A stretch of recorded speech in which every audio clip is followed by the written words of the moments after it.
This is Y376 International Political Economy, October 16, 2008. This chart shows which countries are the major consumers of petroleum between 1960 and 2005. You can see the number. United States is the largest consumer. It's grown from about 9 million barrels per day in 1960 to about 20 million barrels per day in 2005.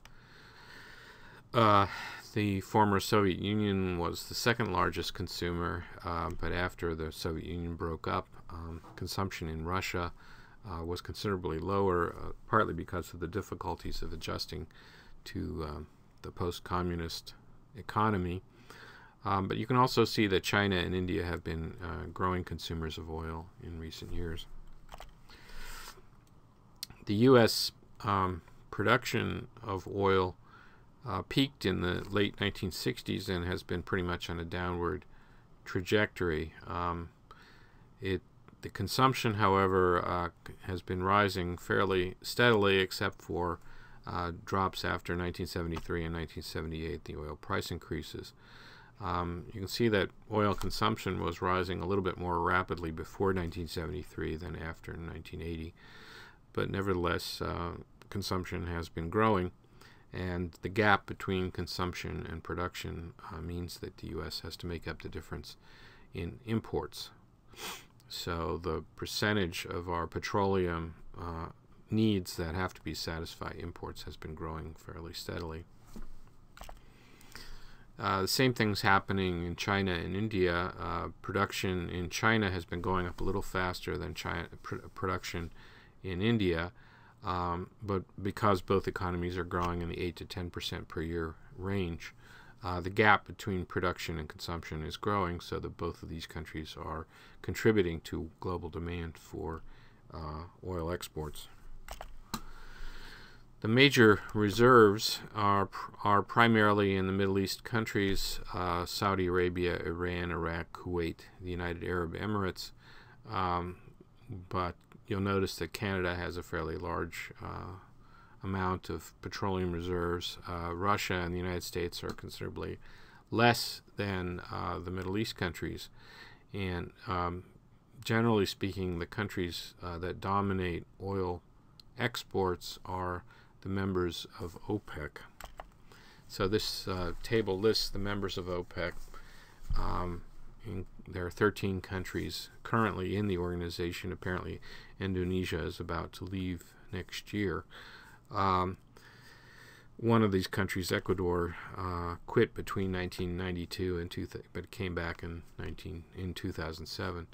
The five founding members of OPEC are Iran, Iraq, Kuwait, Saudi Arabia, and Venezuela.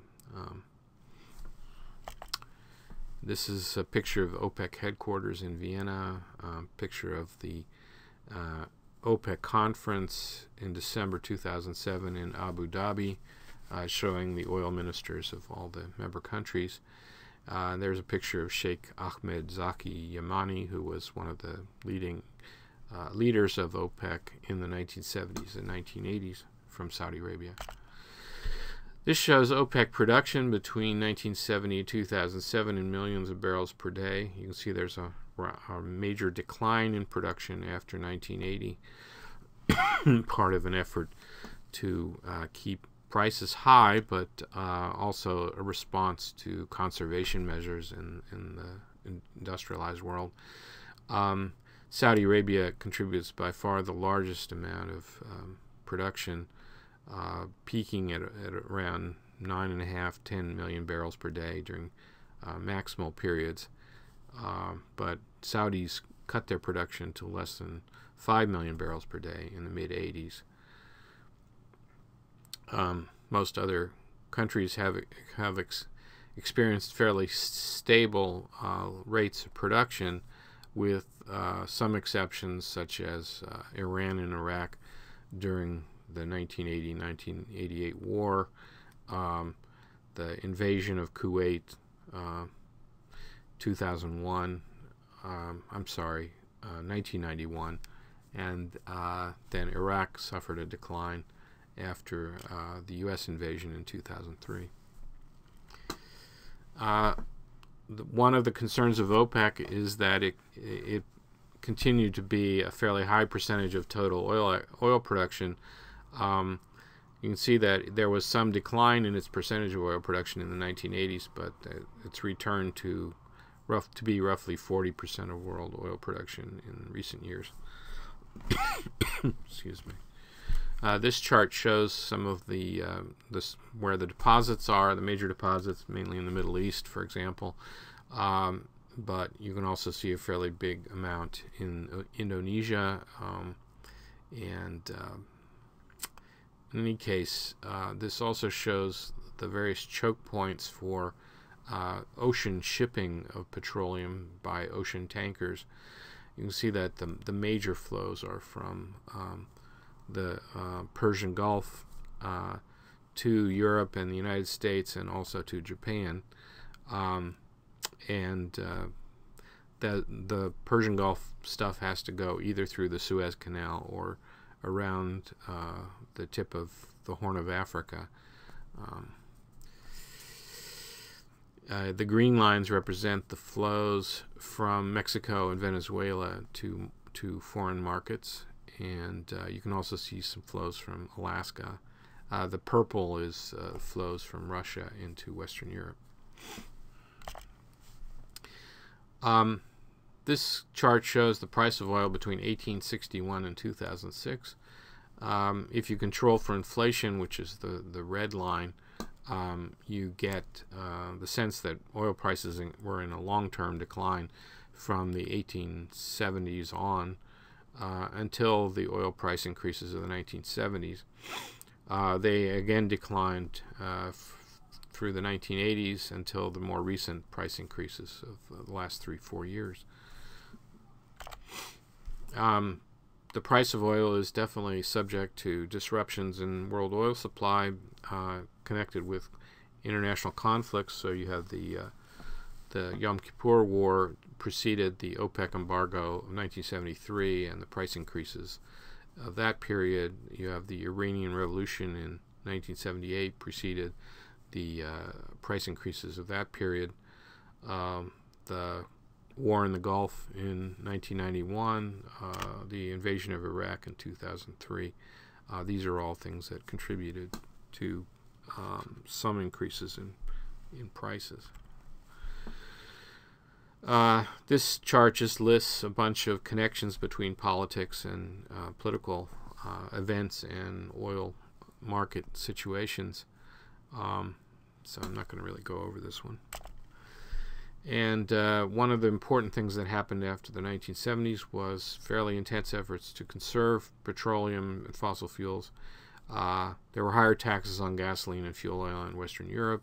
The U.S. adopted fuel efficiency standards for motor vehicles. There was an accelerated adoption of energy-efficient heating for homes, offices, and factories, and a general substitution of energy-conserving technologies for energy-intensive technologies. The result being that in the U.S., for example, the ratio between energy consumption and increases in GDP declined steadily from 1970 to 2004. This chart shows what's been happening in the last 5 years, in oil prices per barrel of oil. You can see that we had a fairly steady decline up through, say, about 2006, and then a steeper decline up until the summer of 2008. We've just experienced a fairly rapid decline in the price. Looks like there was an overshooting of what the market would bear there in that period. So, lucky for us. So what role did energy politics play in September 11? We need to think about this in terms of Afghanistan, Central Asia, the Middle East, and the rest of the world.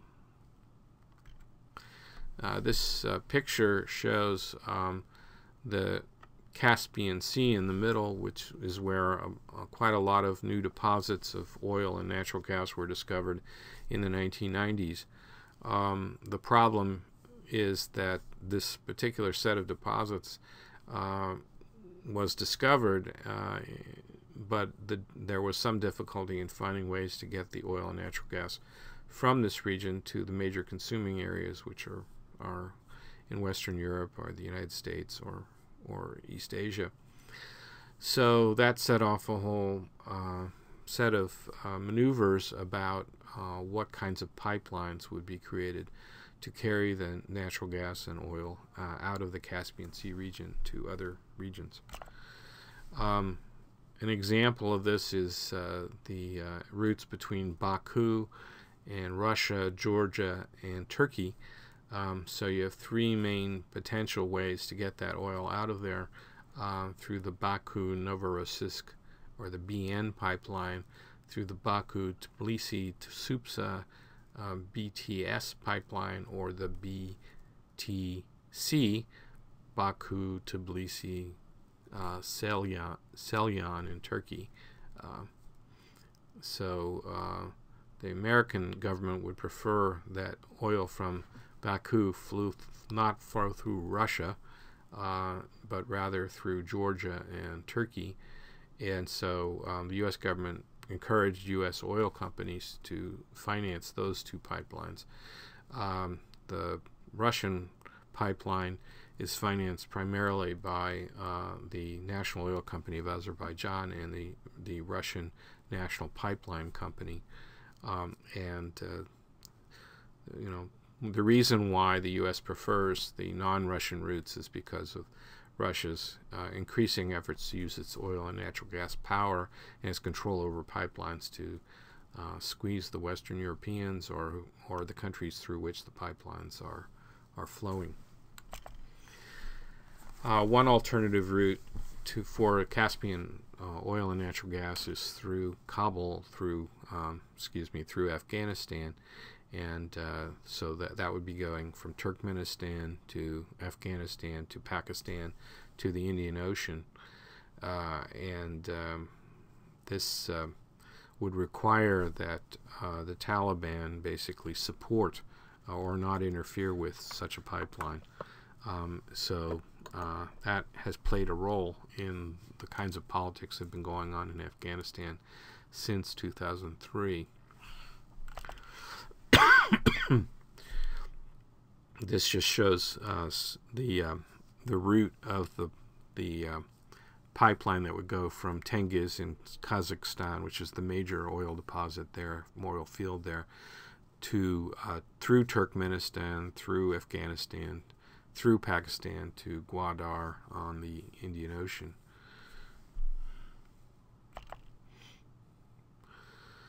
So Saudi Arabia is an important player in all this because it's the largest single supplier of oil and also has the largest proven reserves. The small Saudi population permits them the luxury of varying the amount of oil they sell, and they have the potential to be the enforcer of OPEC price and production quota agreements. The Saudis would like the price to increase sometimes when the price is going down, in which case they can unilaterally pump less oil if they want the price to increase. If they want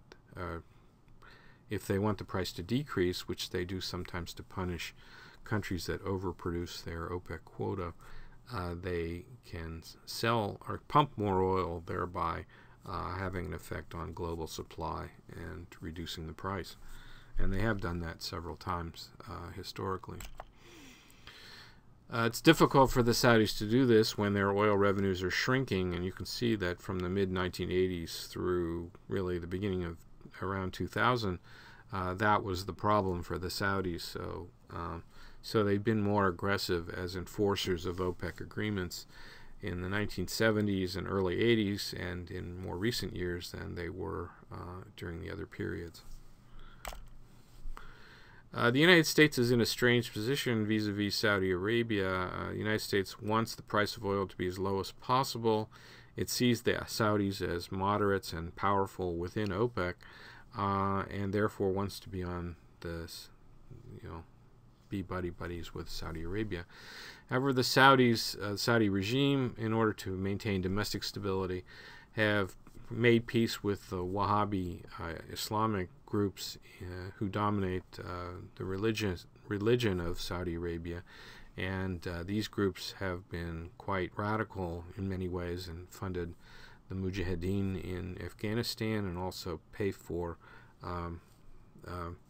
the teaching of fundamentalist Islamic principles through the Quranic schools that can be found in many parts of the Islamic world.